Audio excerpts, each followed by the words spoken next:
I can't tell if The 100 Girlfriends is the greatest or worst show I've ever seen because there's definitely no in between. It's one or the other. Because that is the fastest turnaround, imagination, misunderstanding or not, from going from there's no damn way he does anything with his girlfriend's mom who just joined the harem because, I mean, he's the type of guy who would want to make it all equal for all of them. And then as I'm saying that, I'm hearing these sounds and I'm seeing this imagery and I'm like, I can't say anything. I'm flabbergasted. I'm legitimately speechless. And while it definitely wasn't actually what it appeared to be, it turned into some cross-dressing that awoke a lot in all of them. I am still bamboozled by what the 100 Girlfriends does because at the end of the day, you end this season teasing at least 5 new girlfriends for season 2, which is confirmed. And honestly, man, I heard after the mom gets introduced, after Hahari is in the cast, there's no stopping the WTF, and my lord, is there no stopping the WTF. The smut and degeneracy of the 100 Girlfriends should be studied because it's an absolute treat to watch the day before Christmas. Full live reaction over on my Patreon who would like to see me absolutely break. I have never felt like I had more pie on my face than the intro to this episode. I'm legitimately saying they're not gonna do anything. And even if they didn't do anything, they had me in the first half, I'm not gonna lie, because when I start listening with headphones, bro, I'm listening to these moans and I'm like, did I download the wrong episode? Because at this point, I can't even tell what I'm watching anymore. And just the jokes, bro. I used to like giraffes, but now I'm into elephants. You can't make this cinnamon roll say that, bro. You can't give characters like this these moments. And the fact that you can just casually have the ghost spirit of dad here chilling, ready to throw hands with the new man in the daughter and his wife's fucking life, it just ends up being that, oh, he's so wholesome, it forces me to pass on.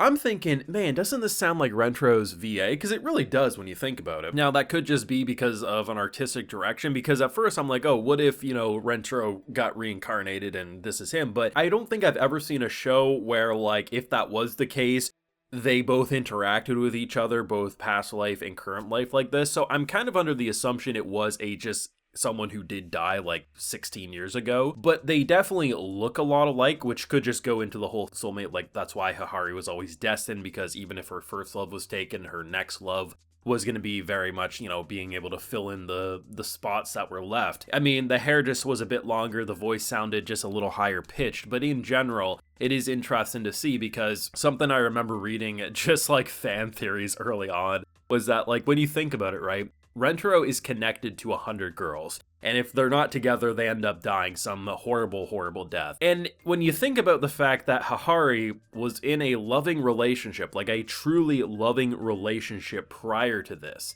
the fact that most likely what's happened is that this dude ended up dying so that Rentro would then have his shot 16 years later. When you think of it, maybe it was all coincidental, but at the same time, it's kind of brutal to think of the fact that Rentro being born someday was the reason some dude had to die, and we had to do this whole wild pregnancy, and just, I'm like, my lord. Literally, when Hikari thinks that Hahari is getting down and dirty, her response isn't, don't sleep with my boyfriend, mother. It's, don't cut in line, mother. And I'm like,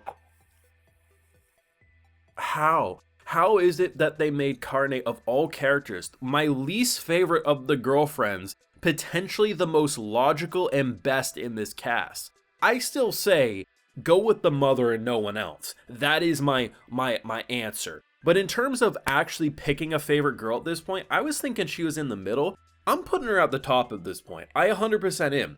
She is the most logical. She has the most natural reactions. And while yes, she definitely still has like her flustered moments, she feels the most tame. And I think because of how insane this cast has become, I'm like, I can't help but between her and Shizuka, man, she was so wholesome. She was just trying to prevent, like, don't peek in on him. And they rolled her up and basically tossed her ass down the garbage chute. That's pretty much how they treated her. And I'm like, oh my lord. Just the fact that you can somehow start an episode, misunderstanding or not, with what it looked like, and just so casually go into this scene where, like, she's like praying and, talking to her long lost dead love, feeling guilty, like, how can I love someone? And he comes in like, baby, I'm gonna have 100 wives. Don't you worry. That's pretty much what that conversation was. If you put that conversation in any other romance anime, it's nothing but sweet and wholesome. And while it still is, it's just like, when you think of the emotional beats of 100 GFs, I'm still thinking about did they really almost just show that? Did I just hear them moaning in my earphones? And oh my god, he has 100 girlfriends. I'm like, I simultaneously can't take this show seriously while am taking it seriously. And like I said, it's either the dumbest or greatest show ever. There's no in between. And I have no strong opinion on either way. All I'm saying is give me 100 seasons of the 100 girlfriends, because this is absolute nonsense in the best possible way. It does seem like we're getting up to 11 girlfriends next season. They tease 5, it seems. The maid is definitely a girlfriend. I mean, the maid literally never locks eyes with Rentaro. She keeps her eyes closed and she points her head down. And then the other ones are just self-explanatory. But it's going to be interesting. It's going to be very interesting to see where they take it, because there was some great comedy. The whole horror scene.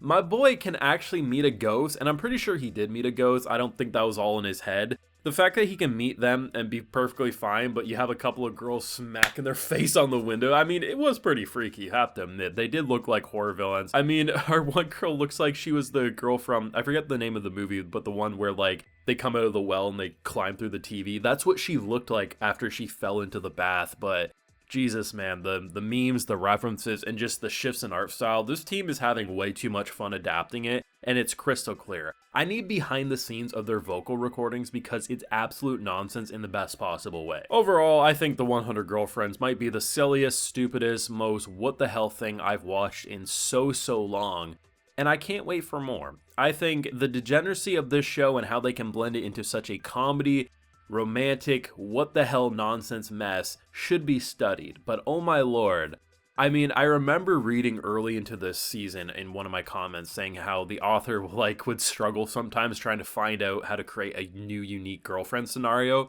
but like always does make them unique. I mean, what started off as clearly a joke title like 100 Girlfriends, the fact that then he's like, oh shit, I actually am doing really good. I have to actually come up with 100 unique scenarios.